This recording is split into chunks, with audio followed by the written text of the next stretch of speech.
Goldbridge, and this is your latest Manchester United news as we talk about what's next for Manchester United. We're currently 11th in the Premier League. We are 4 points off 5th and we are 6 points off 4th. How does Erik ten Hag take what was a satisfying but hard-working win over Brentford at Old Trafford? How does he take that result after the negativity of recency before that and turn it into a genuine good season? Because there's a lot of work to do, and we'll talk about that tonight. Because look, it has been and is going to be a relatively positive Sunday night compared to many over the years. But the big question is, how does Ten Hag make us be more consistent? How does he build upon this? Because positive-wise, yes, the team is fighting for the manager, it's fighting for the fans, and it wants to win. Negative-wise, there's a lot going on in that team that is very centred around experience and not a lot of manoeuvrability. How long is that going to last? Is it sustainable? Ten Hag has to do a few things. There are people playing out of position. How can you keep them happy? There are people that need to come into the team. So we'll talk about that tonight. What is next for Manchester United? Is it another false dawn, or is there genuine hope that we can get in amongst it? Have you looked at Chelsea and Villa over the weekend and gone, United can compete for the top four? Or are our expectations a little bit lower? Because I think the standards need to be higher. It's Manchester United. And the things I want to talk about around this are unpredictability. What's his best 11? How's he going to use subs more? He needs to bin off favouritism. And we need to get realistic about what is a good performance and stop. Look, some people have said, the negative people are getting it in the neck for their toxic negativity. What about toxic positivity? And there is still something about that. I think there is a place in between. I think some people are too negative, and I think some people are too positive. At the moment, we've got positive because we won, but I wouldn't sit here and say we're on the path to success or the path to failure, and that's why the work starts tonight. And I think Ten Hag said it best yesterday. We take this win and in 24 hours we move on to the next game. But I always think, and I've said this to you for years, the best time to be critical is when you win.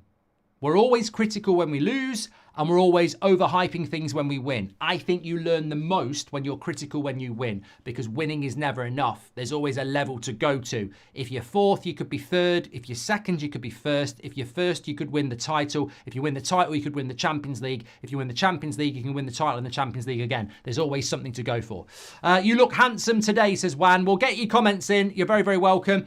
Just before we get all into that, though, it is Sunday, and I can tell you this is the banging dinner I had today. Look at that. Sticky Hunter's chicken, lovely potatoes and chicken, all delivered to your door. All the ingredients delivered to your door to cook it. And there's the instructions on the back. We're sponsored by HelloFresh. We've got a fantastic deal for you. I've got some other bangers this week to look forward to. I've got duck breast. And we've also got this ready to go for tomorrow, because I know Mrs. Goldbridge has been doing the prep work on it. Ultimate cheesy lamb shepherd's pie. Proper autumnal dishes, but you can pick what you want. It's a diverse menu selection. The choice is vast, accommodating all tastes. And you can get this fantastic offer delivered to your door with all the necessary ingredients and easy to follow recipe cards like this, complete with your nutritional information, ensuring a hassle-free cooking process. Utmost convenience. Forget about those last-minute grocery store visits. You get everything you need with HelloFresh, from the herbs to the sauces, everything like that, right to your doorstep. And we've got an exclusive offer for you. Delicious food delivered to your door. The United Stand viewers can use the code Unique United. It's there, look, for an incredible 60% off your first HelloFresh box. So you get 60% off. You can get 3 or 4 meals, you get your desserts, and you'll get 60% off delivered to your door, plus 25% off for the next 2 months. So every box, you could get 1 a week, 1 a month. You get 25% off, 60% off your first one, then 25% for the next 2 months. But you also get free desserts for life. I get these little pots of like cookie and cream stuff that they do, which is absolutely fantastic. Don't miss out on this exclusive offer. It's only for you on the United Stand. Click the link in the description or scan the QR code and get that 60% off and then 25% off and free desserts for life. And get on your gastronomic journey with HelloFresh. Thank you very much to HelloFresh. Fantastic food. And I haven't had my dinner yet, so I'm feeling hungry. So yeah, I'll be having some of that soon. Right, thank you everybody for that. Thank you very much to HelloFresh. Let's get into the show. Southgate has I'm not talking SDO. Look, a super chat is not a free conversation starter. If it's crap, we'll move on. And that is absolutely crap. We're not talking about Southgate. Fucking hell. In the first 5 minutes of the show, let's talk about Gareth Southgate. I do not think so. Does it look like the Comedy Channel? Jog on. Right, let's talk about real stuff. Right, I think that when we look at what's next for Manchester United, it's Fenerbahce, it's West Ham. It's a big week for Manchester United. We're going to be playing in Turkey against the likes of Fred, Amrabat, St. Maximum. They've got good players and it's in Turkey and it's going to be very, very difficult. And then literally from Thursday night to Sunday lunchtime, we're going to play West Ham. This is a quick turnaround and we've got lots and lots up for grabs. And as I would say, very good result against Brentford, but you're only as good as your last result. And we know the knives are sharpened. I think at the moment we're in this horrible position where Ten Hag outers are having to put a fake smile on their face. Fair play, some of them aren't. They're just saying I'm Ten Hag out. So we're in this position where we had a very toxic international break where a lot of people said, I've had enough, I'm Ten Hag out. Then the players come back, they respond, they win, and it puts us in that difficult position. And we know what the media want. So one more loss and it will start again. We're on thin ice. There's no denying that. How does Ten Hag make that thin ice, thick ice that's not going to break? Well, there's a few things I think he needs to do. And I think when you look at the game against Brentford yesterday, we've spoken about how the team responded when they got angry, etc. But I also think the way to silence your critics is to be unpredictable. And we can talk about best 11s and we can talk about what Ten Hag needs to do from this point. But when I look at that league table and I see us in 11th place, we are only 4 points off Brighton in 5th. Like, it's congested. We are only 6 points off Villa in 4th. It's not far away. But what you have to do is you have to take a Brentford result at Old Trafford and you have to turn it into a win against West Ham, a win against Chelsea, and a win against Leicester. Now, I'm not saying we're going to win 4 games in a row because I think that's very hard in the Premier League. But you've got to win 3. You've got to win 3 out of your next 4. I would even say losing one's not bad if you win 3. You'll put yourselves in around there. But there's no point in this league when you're playing catch-up, winning 1, losing 1, winning 1, losing 1, because you won't play catch-up. We need to catch up a little bit, so we need to start winning games.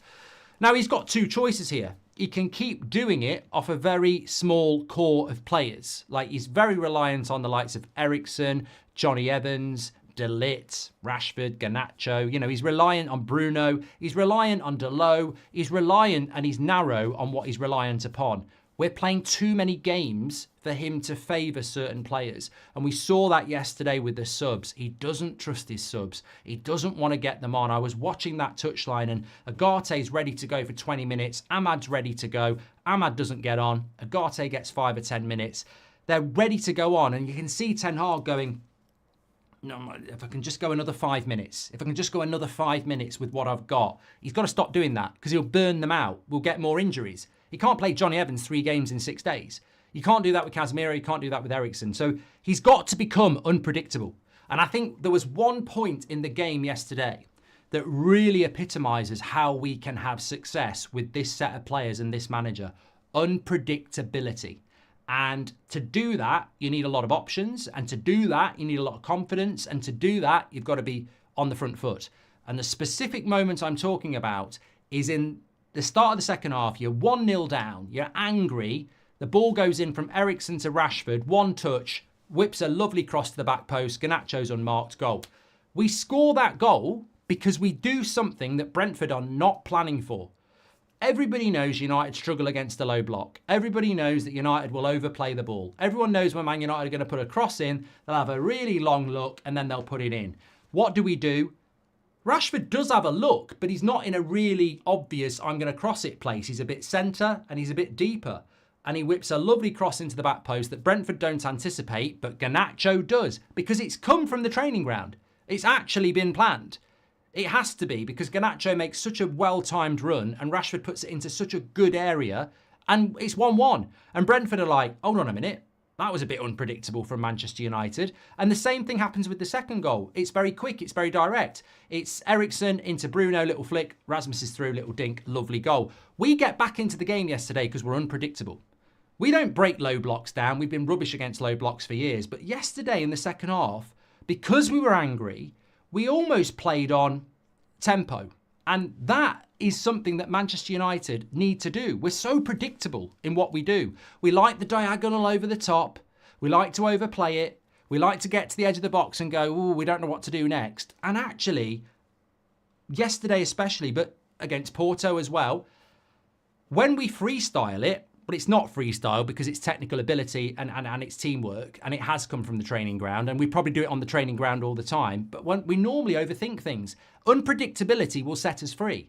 If you play a team that whips a crossing like we did against Brentford, they're not expecting it. And that's why that goal happened. So I think unpredictability really has to be something on the attack that we need to promote and we need to look at, because that's undefendable. That was both our goals were undefendable yesterday, and it was almost like we did it without thinking. Quick ball into Rashford, one touch, back post, Garnacho, goal. Brentford are like, what the fuck? We're still in the dressing room. That needs to happen. Wingers on their natural foot. Can I just say about this? I'm happy to freestyle tonight. Mustafa said we had 50% possession. Mate, Liverpool just beat Chelsea with 45% possession. What's this obsession with possession? We needed to win the game yesterday. I couldn't give a shit about possession. We had 20 shots. They had about 9. We had about 11 on target. They had about 3. I couldn't give a shit about possession.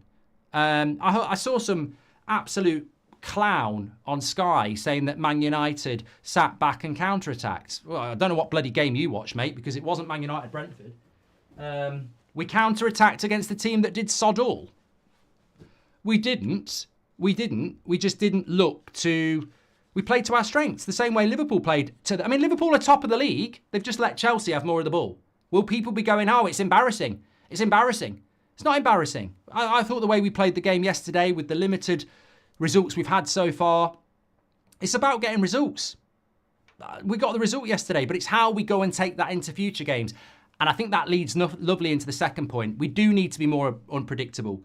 Marvin says it won't happen in the next game, and that's the challenge. I don't necessarily think Marvin's wrong on that one. Can we be less predictable? Can we go to Turkey and London in the next 2 games and just play a little bit more free? There was a lovely bit in the first half where Rashford pinged a lovely diagonal across to Garnacho and he got the shot off. And that's what we need to be. We need to be unpredictable. Also, we have to get rid, and I suppose there's a couple of things I would say here. In the longer term, he's got to find his best 11. I think if he does this, we can move up the league. I'm not going to say we're going to get top 4. Maybe we can do a poll on that in a minute. I want to get into what you think. But I am fully aware that we're in 11th at the moment. And if we lose to West Ham, we'll go back down the table again. If we beat West Ham, we'll go up the table. If we draw, we'll probably stay in the same place. We are at the start of a journey and it needs to progress. To do that, he's got to find his best 11. And that is not always easy when you've got injuries. But I know, as much as we won yesterday, I know that Johnny Evans and De Ligt is not our best centre-back pairing. I know that Martinez is not our best left-back. I know that Eriksen, Casemiro and Bruno is not our best midfield 3. And I also know that Garnacho-Rashford dynamic, I'd love Marcus Rashford to say, I want to play right wing. I want to challenge Saka for England. For the next 3 years, in my prime, I want to be a right winger. I really enjoy being on the natural side. It's easier for me to create. I want to be more creative. And also, I can get a shot off from the right-hand side. I just feel so much at home on the right-hand side. That would solve a big problem. I still think he's better off the left. So there's a lot for Ten Hag to sort out. We're in survival mode. We are in survival mode, but we played some good football yesterday. Because we played some good football yesterday, he's got to build on that. We need to move. The whole point of survival mode is you can't stay in survival mode forever. You either survive as long as you can until you die, or you recover. And you recover and you have a lease of life.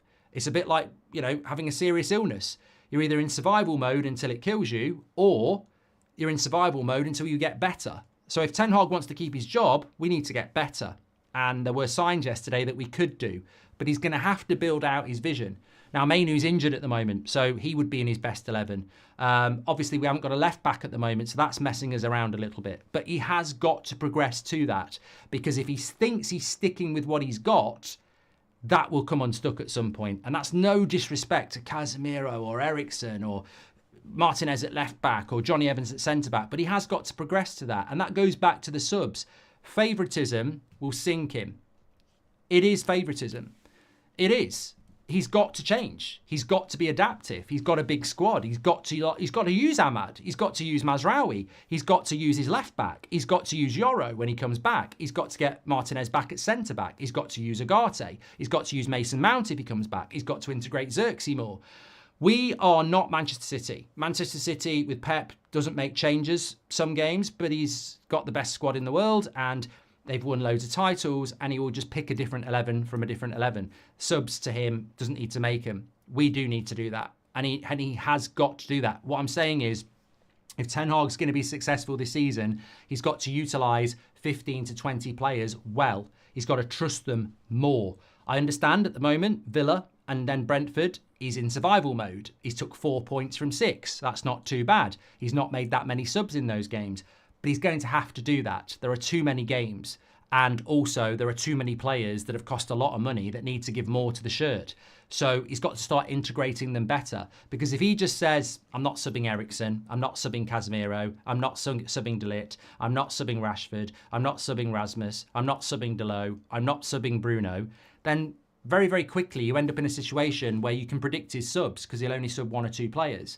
He's got to start trusting the wider squad because favouritism ultimately will just wear those players down and that will sink us as well. We have to be fresh. He's got to learn to do that. I think it's been something that's been said about Ten Hag probably for the last 8 months. His substitutions in games are a little bit weak. It's almost like he doesn't trust those players, and that's because he's in survival mode. But he has got to do that because we need to see progression. That will set us free to having our best 11. I want to see... I enjoy seeing Johnny Evans play, but I want to see Martinez challenge him and win his place back. I like Eriksen doing well, but I want to see Ugarte and Mainu challenge him and win that place back. We need to progress towards that because the more players that are capable of coming into that team and playing well, the better. And I hope that that can happen based upon... That's easier to happen when you're playing well. Of course it is. Of course it is. Sorry, my live chat's just gone there. Don't be surprised if we beat Fenerbahce and West Ham, says Constantine. Eric has a knack of winning when the chips are stacked against us. Derek, welcome to the Members Club. Thank you very much. Sean Turner says, Mark, it's a lot different when you're at the ground. What was Ten Hag like from the sideline? Is he giving instruction? And did you notice any style of play?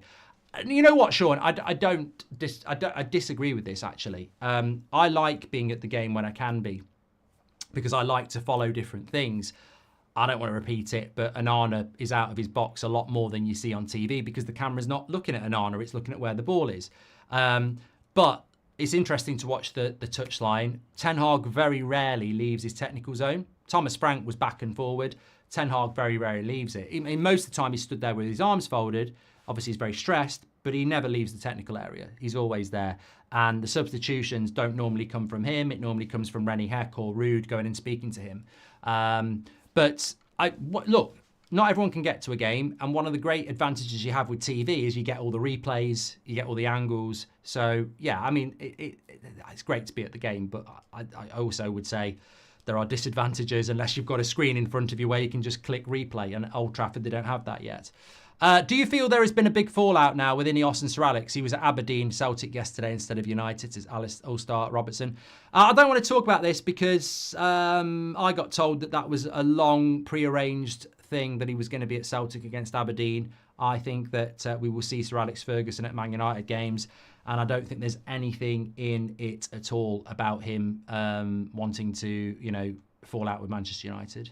M. Parker says, wingers on their natural foot cross the ball. Inverted wingers only want to shoot. Stick with normal wingers. That cross was awesome, says Parker. Well, you're right. I'm traditional. I like Rashford on the right, whipping a natural cross in, and it was brilliant. But we've seen from Saka, we saw it from Neto today. Left-footed players on the right-hand side can put good crosses in. But it's not something that we've looked at. I mean, look, I just think whether it's Ahmad, whether it's Anthony, whether it's Bruno, whether it's Garnacho, when you see a cross like Rashford yesterday where he's quick, it doesn't give their defence time to think and it's perfectly placed, you should be applauding it. You should be going, oh my God. And that needs to find its way back to Rashford because Rashford's had a lot of praise over his career, but over the last 18 months, it's not been where we want it to be. But for all the, and he's not the only player that comes off like this, that I think sometimes they feel like, they don't deserve the criticism when clearly they have done. But what that cross was yesterday, he should be getting more praise for that than he should do for his goal against Porto. Because we know he can score goals.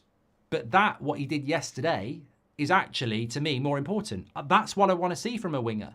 So I think that needs to get back to Rashford. That needs to be overhyped by our fan base, because if he realises that sort of thing is going to get him big praise, then that's a good message to go to him, isn't it? I want to see that from Rashford. I want to see that creativity. I'd rather see that than cutting inside and shooting from 30 yards, because those worldies don't go in all the time. But those crosses into the right-hand side, from the right-hand side or the left-hand side, it's creativity. If you do 5 of them a game, you've done your job. If they don't finish or it's well defended, you've done your job. If you shoot from 40 yards or 30 yards 5 times a game, you're probably not going to score any of them. So I think it's a real positive, to be honest with you. Did Seb have Lou Macari's fish and chips yesterday? No, Alan, he didn't. He had steak and chips.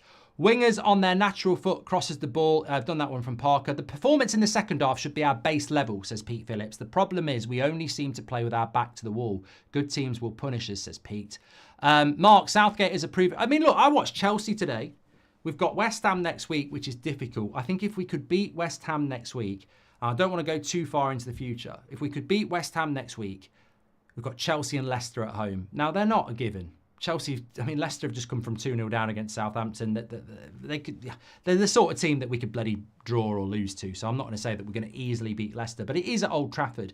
And watching Chelsea today, they're much improved, but Liverpool got to counter against Chelsea. That's the perfect team for us to play.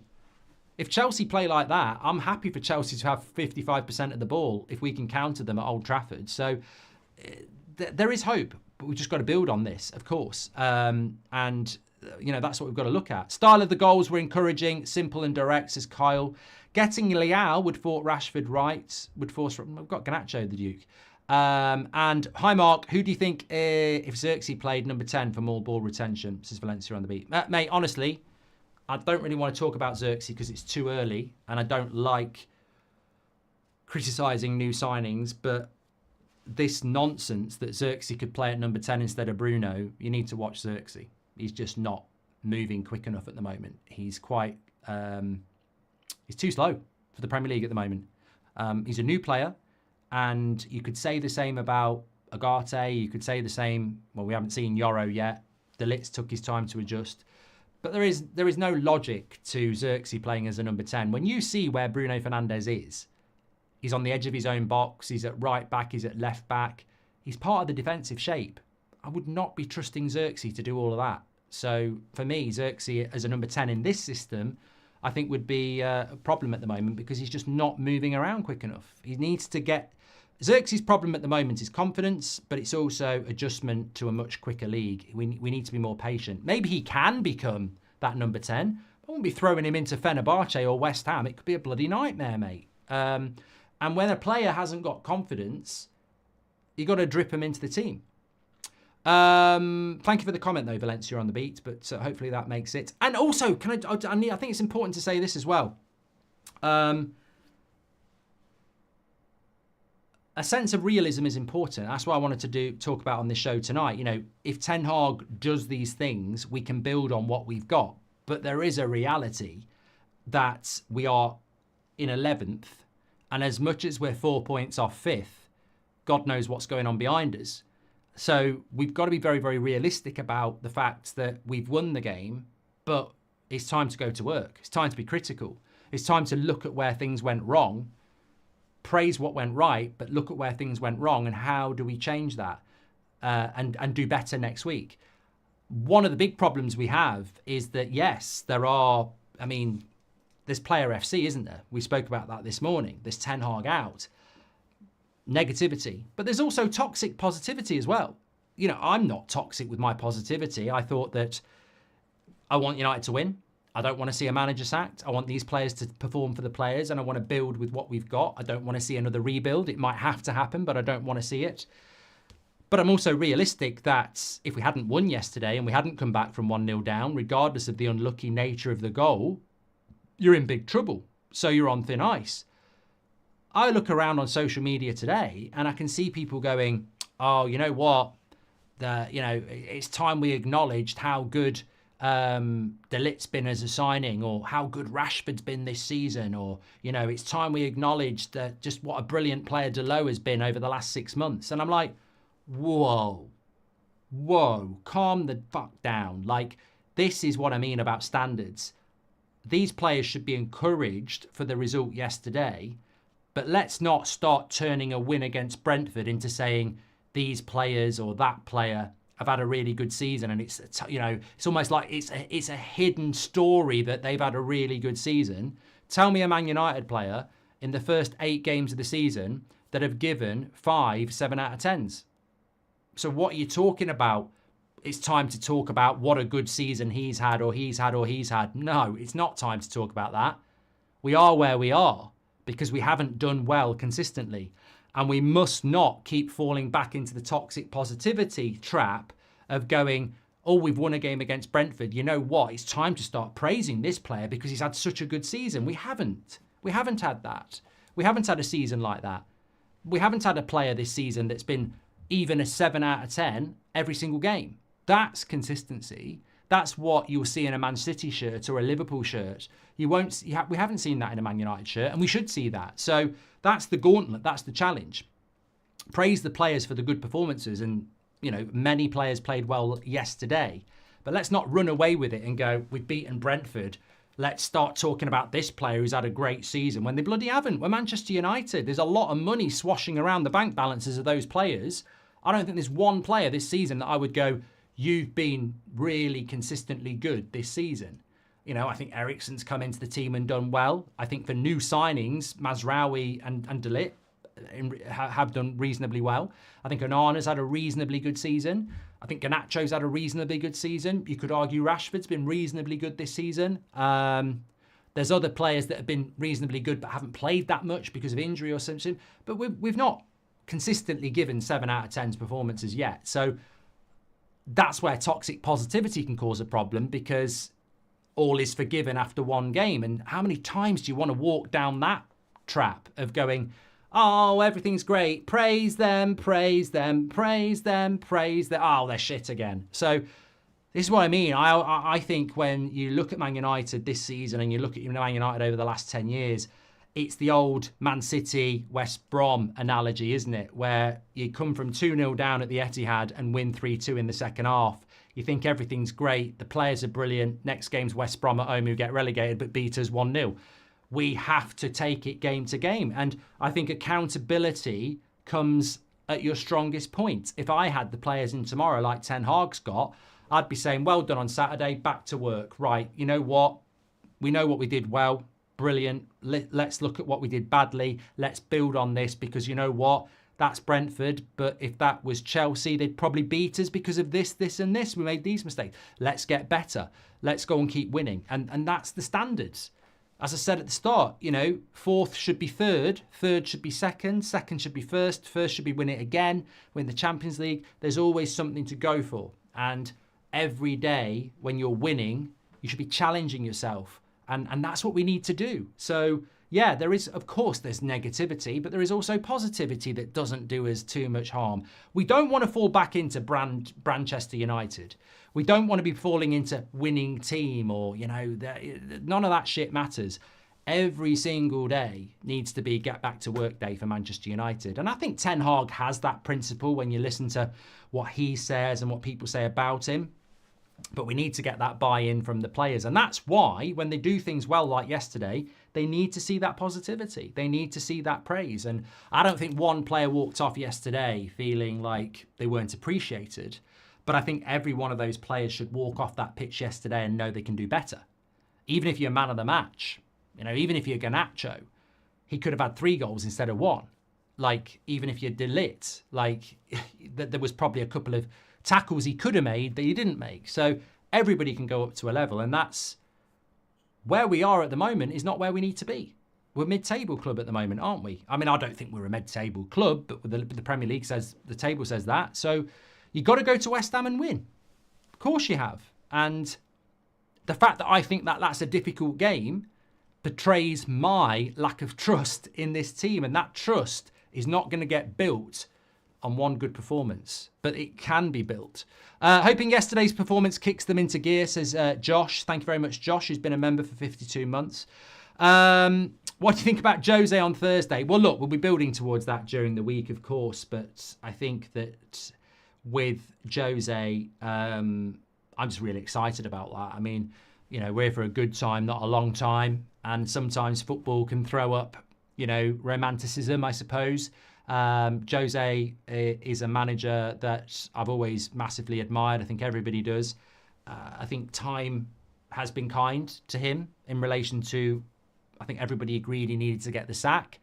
But you look at United's problems before Mourinho and after Mourinho, and I certainly don't think he was the problem. Just the same as maybe Van Gaal wasn't, Ollie wasn't, and Solskjaer and Ten Hag wasn't. But I'm sure he will, the competitive manager he is, he's going to absolutely be motivated by not necessarily sacking Ten Hag, but certainly, I think bigger than that, Mourinho will want to get one over Man United. They sacked him.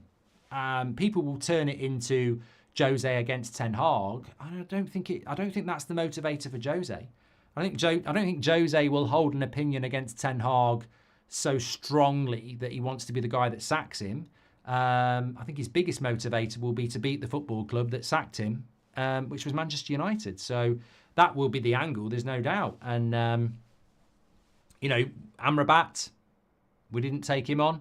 He'll be motivated. Fred, we got rid of him. I'm like top player. I'm very excited about it. These are the sort of games where you're going to test yourself. And it will be very difficult, regardless of how it goes in Turkey, to play that type of a game and then go to London 2.5 days later. Mario Franco says Højlund's hold-up play in the second half is underrated. Yeah, look, I'm not going to repeat myself from this morning, but I think one of the biggest problems we have in the fan base at the moment is this player FC toxicity. We saw it at halftime yesterday. A lot of people going in on Garnacho. We've seen it with Rasmus. We've seen it with Rashford. We've seen it with other players as well. I think it's one of the biggest issues, and everybody's entitled to think and behave like they want to, but this didn't exist when we were successful. I don't remember it existing in the Sir Alex Ferguson days. I don't remember. There were players I wanted to play, but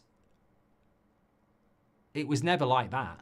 And look, social media didn't exist then, of course it didn't, but we had 4 strikers in 99. I never really gave a shit. I liked Cole and York, but if he played Solskjaer in a game, I trusted him. If he played Sheringham, I trusted him. It's a team game, and I think too many people get locked in on, I don't like that player, why is he playing? And it's almost like they don't celebrate when they score a goal. But, you know, we're never going to succeed if we support our club based on players we like and players we don't like. And I think that, look, I want Xerxes to do really well. I don't care if we buy another striker. I'd want them to do well. But I think in Rasmus at 21, you know, you look at someone like Erling Haaland, who is without doubt the best striker in the world and has been doing it from a very young age. Rasmus is unlikely to be Erling Haaland. In fact, you could probably definitely say he never will be that good. Erling Haaland is a phenomenon. But I look at Rasmus and hopefully Xerxes, we haven't seen enough yet, and I go, look, they could be really good players for Manchester United, but confidence is key. And it's amazing how in the second half yesterday after the first goal, when the crowd got up for it, United for 20 minutes were floating. The tempo was great, the confidence was there, the crowd were with them. And in the first half, there was times where, you know, the crowd are mumbling quite rightly and the players are miscontrolling the ball. So confidence, everybody plays a part in that. And it can be a vicious circle when players are playing badly and deserve that criticism, but it can compound it, can't it? So I think certainly with the younger players, the Amads, the Garnachos, the Xerxes, the Agates, the Rasmuses, the Mainus, encouragement is key because they're the players that can really define our future. Højlund will never be at the same level as Haaland. They are the same. They are from the same country. No, they're not. I see the potential. It's only up to them to become what they can be, says Jed. And look, as I said, what Ten Hag must do is build a bigger core. At the moment, he's ridiculously reliant on a certain set of players. And he's got to open that door. When I look at Ahmad on the bench, desperate to come on, why is Ahmad not coming on? When Agate could have come on 20 minutes before, why is Agate not coming on? It's Brentford. Brentford were just churning their subs out, and he's relying on Casemiro, Eriksen and Bruno in an engine room where everybody's making subs. I mean, I look at Arne Slot and Maresca today. At half-time, obviously he's got concern about certain players. So Lavia comes off. Enzo Fernandez comes on, who's travelled from South America, I presume. There's rotation in that midfield, even at Anfield. You look at Arne Slot. He doesn't start McAllister, probably because he was playing in South America, but he does bring him on in the second half. There is trust in the bench to go, this is a squad game, and I want to freshen things up. We saw it against Porto, and we saw it, well, we've seen it in the last 3 games. Christian Eriksen's done well, but Christian Eriksen's 32. He's playing 90 minutes every game. I mean, to me, that's great for Eriksen, but it also says Erik Ten Hag is shitting himself and totally reliant on Christian Eriksen. What if Christian Eriksen at 32, because he's playing 90 minutes every few days, pulls a hamstring or gets a tackle from behind like he did with Andy Carroll? Who's stepping in? That's a vulnerability. That is a vulnerability that we've walked into numerous times over the last few years, where we become so focused on one player, they get injured and you're like, oh, I haven't prepared anybody to come through. So, yeah, he's got to do that. Because if he doesn't, I would predict that results like Brentford will become irregular and we will become an inconsistent team again, which is what we are anyway. One result doesn't change that. But if we want to be, if Ten Hag wants to move up the table, he's got to start trusting the bench. And there are some good players there, and there are some good players to come back. But you could see it against Brentford, and we saw it against Villa. It's like, I'm very close to getting a very important result here. I'm just going to stick with the players that I trust, even though they're getting tired, and even though the opposition is freshening it up, I'm going to stick with these players. And that will have to change, because there is no future in Johnny Evans, Casemiro, and Christian Eriksen. There isn't. There is no. They're good players, and I agree that they should be playing. But you can't just keep picking them every game. There's no future in that. He's got to go beyond that. We need intensity from the first minute, says Methane Man. Well, yeah, they said that this morning. They need to be angrier. They need to be angry from the start. That midfield of Casemiro and Eriksen is not good. Will easily be dominated and run through by this Chelsea and Liverpool midfield, says Daffy. Yeah, look, Brentford's one thing. West Ham might be another. Leicester might be another. But I would agree with you, and I think some people think that I was a little bit negative towards the midfield yesterday. And on the forum, they were singing Eriksen's praise. There was people on the live chat this morning saying that Casemiro had a good game. So I'm sort of like left there going, so I'm watching a game again where I think the midfield is a little bit too slow, and yet everybody seems very happy with it. I'm not happy with that midfield. I think it's vulnerable. Defensively, it's vulnerable. It's all right when we've got the ball. Christian Eriksen's good with the ball. Casemiro's actually good with the ball. But when we've not got the ball, it's a bit lightweight and it's a bit slow. And you can't be like that. You'll get bullied. And that's an area where we will get exploited. You've got to protect your back four. So, yeah, he has got to look at that. It'll be a very interesting game on Thursday because what's the plan on Thursday, Sunday? It can't be to play Christian Eriksen and Casemiro 2 games, 90 minutes in 3 days. But then again, it might be. Yeah. Amir says, it's so good seeing Rashford with confidence. Look, it's not my place to say this, but I'll say it anyway. If I was Erik Ten Hag, I think I'd have to sit Rashford down and just have a big conversation with him, because really the logical thing to do is say, I don't think the swapping of the wingers works. You could keep doing that, but I've seen it work. But I think the way United play, Garnacho's almost that winger that needs to take somebody on twice to get in the rhythm. And I think Rashford is as well. And if you swap them, they're forever having to take somebody on in a different way. I think consistency is key. I would sit Rashford down and say, look, mate, you played really well off the right-hand side yesterday. Look, I'm not saying it was perfect. There's a lot of work that still needs to be done. There's more, especially in the first half. I think you could have done more. But overall, good performance on the right. It's not your natural position. So I would say it was a better performance than that because you were playing out of position. Are you going to be happy in that position? Because if you are happy in that position, then you can stake claim and have that. But, you know, I don't know. I think Rashford's very hard to read. Even in the ground yesterday, as I said, I didn't think at times in the first half he looked particularly interested in the right wing position and more comfortable on the left. But I don't mind what we do. I think Ahmad's better off the right, but he's a left footer. But then on the left, you let them compete. You just go, okay, Garnacho against Rashford on the left. You both want to play on the left. I'll choose who's going to play. And I can sub one off and bring the other one, and the other one might start the next game. You can say that. And that's what I mean. I'd have that conversation with Rashford. I'd say, look, if you want to play on the left, fine. I think you're good off the left. But Garnacho's very good off the left, and I can't start you both. So you might start one game, you might come on. Garnacho might play brilliantly, and you might not start for 3 or 4 games. Or, on the right-hand side, you can stake a claim and play there. I'd have that conversation because I don't know how the power play works at Man United.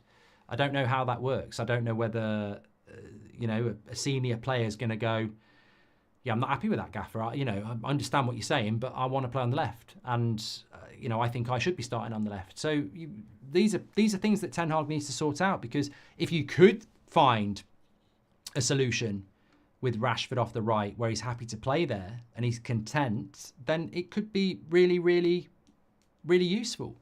But if the player doesn't want to be there, then you might not get the consistency you're looking for.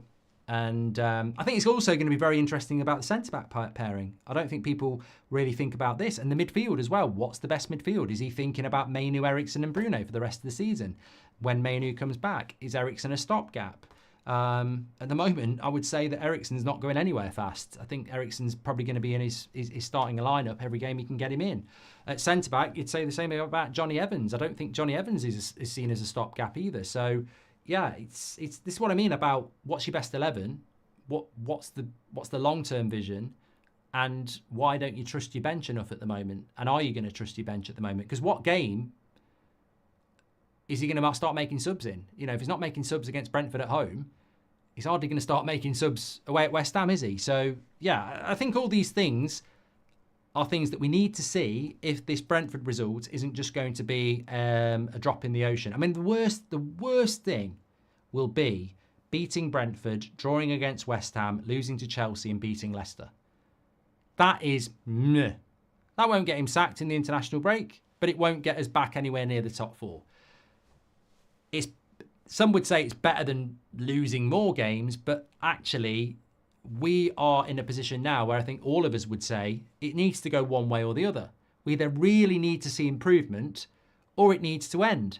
But we can't have is this meh. We've got to move. We can't have that. 3 points against Brentford, 1 against West Ham, lose to Chelsea, beat Leicester. What's that? 7 from 12? It's a bit meh, isn't it? It's not going to move the needle. We'll still be mid-table in the next international break. People will still be saying Ten Hag out. Some people will be saying give him more time. If we're going to start making moves, then I think he's got to do some of the things that we're saying. And for me, when you look at the criticism that's out there across the fan base or in the media, you've got to silence those critics. You've got to beat those oppositions. And to do that, you've got to be a little bit more unpredictable. Predictability will kill us. Taking a touch, passing it back, working towards a cross that you could have played 30 seconds ago is predictable. Looking for the long angled ball in behind to get in behind from Onana is predictable. Getting the touch with your head down from an angle that doesn't look like you can cross and whipping it in with Garnacho reading it is unpredictable. It's direct. Eriksen into Bruno with a little flick and Rasmus has read it is unpredictable. You can't defend it. Playing against Fenerbahce with a midfield 3 that's Agate and Bruno and Casemiro is not predictable. Starting Rashford on the left and starting Ahmad on the right and giving Garnacho a bench is unpredictable. And I think unpredictability comes from confidence. Unpredictability comes from trust. And I think if we are going to start climbing the table, we're not going to do it with the same midfield three that he doesn't sub, the same back four that he doesn't sub, and the same front three that he doesn't sub until late on when he absolutely has to do it. I think he's got to start to trust his squad. He's got to start building his squad out, and he's got to start being unpredictable. And the players have got to feed into that and get that tempo is just so important. We've all, the United way is many things, but it's also tempo. It's risk. It's confidence. It's moving the ball quickly. It's committing players. And that is what we need to build up on here. I mean, look, I'm just ready for the next game. That's what I want to see. Any updates on Mount and Shaw, says Ryan. Steady progress. They're making steady progress. My opinion on Mount and Shaw is, if you're not part of the journey, then you're a spectator. And as harsh as that is, we are talking about how we're going to turn this season into something. And you're either part of it or you're watching it. And at the moment, they're watching it. I can't sit here and talk about when we get Luke Shaw back, because even if we do get him back, when will he get injured again? I can't talk about when we get Mason Mount back, because he's never been here. We bought him 18 months ago. We've never seen him play 3 good games in a row. I don't know what he is. I don't know how reliable he is. They're not part of the journey at the moment. So for me, that's down to them. I'm not going to waste any time thinking about what it would be like to have them. They've got to prove themselves. They've got to get back in and prove themselves to Manchester United. We don't owe them anything. I know that's harsh and you can't help being injured, but at this moment in time, they're not part of the journey, are they? And until they are, I can't really say any more. Steady progress, though. I mean, what's that? I mean, I would say Luke Shaw will be back after the international break. The third one. United lacks tempo and they don't play the ball quickly to their forwards. I think it is all about tactics from Ten Hag, says Daffy. A game without Bruno against Fenerbahce will be exciting to watch, says Samir. Look, we did the video on Bruno. I watched Bruno yesterday and I didn't see anything different to what I've seen over the last 8 months. The flick into Rashford was delightful. Into Rasmus was delightful. The intensity and work ethic was fantastic. But there were Hollywood passes, there were misplaced passes, there was petulance, and there was times where the team lacked a leader. And there's good and there's bad. But, we spend a lot of time talking about Garnacho or Rashford or whatever else. And Bruno, for me, is the most consistent player we have at the moment. I want it to change. I still think it can change, but he has become consistently a 6 out of 10 player who we pay to be a 7.5. His base level is too low. Bruno at one time was a 7 out of 10 every week and beyond. He's Buzz Lightyear. But he's now just become a very consistent 6. And not a number 6. I mean, he plays as number 10. But, he's just become very average. I don't think he's bad. I don't think he played badly yesterday. I mean, look, the assist was brilliant. The effort was brilliant. But the performance was nothing more than a 6. And as I said last night on the match reaction, is there a point where you start going with some of these players? We have an expectation that they are underachieving, but the reality is this is what they are. It doesn't mean that's what they used to be, because we hold them to that expectation because we've seen them do it. But have they become what we think they're not? Has their level of consistency become the performance that they actually are? That's the dangerous thing. And when you associate it with Bruno Fernandes, has our expectation become unrealistic? If you look since Christmas to now, he's actually been very consistent. We think consistently average. Maybe that's what he is now. Maybe that's his level. And that's the dangerous thing. That would if I was Bruno, I'd be insulted by that more than he's not playing very well. What if that's his level? And that's sort of when I was sat watching him at Old Trafford yesterday, I sort of had this wake-up call of, we're waiting for this player when actually this is the player. This is what he is. And but the scary thing is, if that's it, we've really fucked up giving him that contract, because if that's what we can expect for 300k a week for the next 3 years, we know that's not good enough. It's not. We need better. I still believe that there's a player in there that can hit form, but the longer it goes on, the more concerns you get. It's different with Rashford because he has had a bad patch, but being a winger, it's actually not unusual for a winger to be inconsistent. And also, you can put him on the right, you can put him on the left, you can play him up front. If he picks up, and also goals and assists for a winger can mask an average performance. It can knock you up to a 7 or an 8 if you get a couple of goals or a couple of assists. Whereas a number 10 and a captain, you can't just... I mean, look, yesterday, he gets an assist, he still gets 6 out of 10, Bruno. So, it's different. There is a higher expectation for the focal point of the team. I still believe he can find it, but there is a massive part of me that goes, I'd love to see Mainu and Casemiro, or Mainu and Agate and Eriksen as a 10. I'd love to see Eriksen as a 10. I'd absolutely love to see it.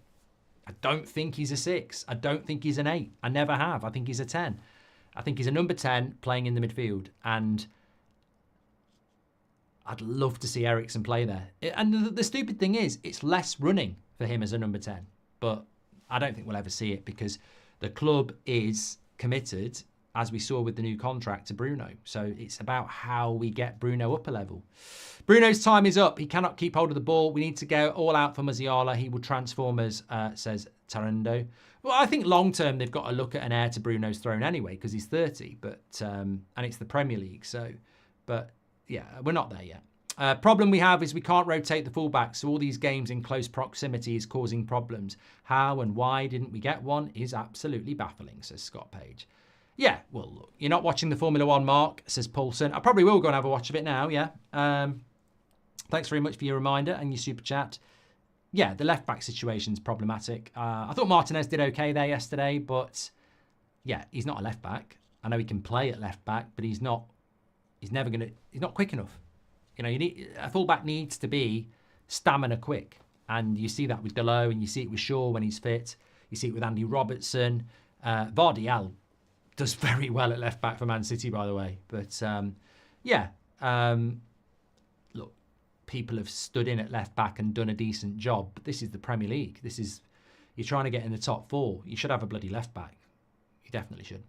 Anyway, look, what a weekend it's been. Thank you, everybody, for watching. Make sure you smash a like and subscribe. Get your comments in below if you didn't watch live. Very interested. I mean, look, I've said what I think we need to do. I think we need to establish a best 11. I think he needs to be more trustful of his wider squad. Otherwise, we're going to come unstuck, focusing on a very select group of favourites. I also think unpredictability is the key, whether that's unpredictability in your team selections, your substitutions, but ultimately the way you play. The goals we scored yesterday were unpredictable. They were quick, they were on point, and everybody anticipated it. And we are a very predictable team normally, which is why we struggle against a low block. Brentford yesterday, 1-0 up at half-time. Thomas Frank would be, they're going to panic, they're going to overplay. If we keep our shape, and we're very good on the crosses into the box, which they will absolutely put a stamp on, we will get something out of this game. And then bang, bang, quick tempo, unpredictability, passages of play, and it's 2-1. That's how we got back into the game. That's what we need to build upon. Take care, everyone. Do not forget HelloFresh. This is a fantastic offer. 60% off your first box and then 25% off the next boxes you get for the next 2 months with the code UNIQUEUNITED. All the ingredients you need. You get the cards, you get the food, and that's the recipe on how you do it on the back. Fantastic meals and free desserts for life. Check it out. Get it delivered to your door. Takes the stress out of shopping and cooking because it's all delivered for you. You can map your weeks out. Thanks everyone for watching. Take care. I'll speak to you. I'm on the morning show tomorrow at 10 o'clock. So I'll see you on the morning show at 10 o'clock tomorrow. Take care. Stay safe. An exciting week ahead. Let's hope we can build on this momentous Momentum. I'm not going to say momentous win. That would be incredible. Momentum. Take care.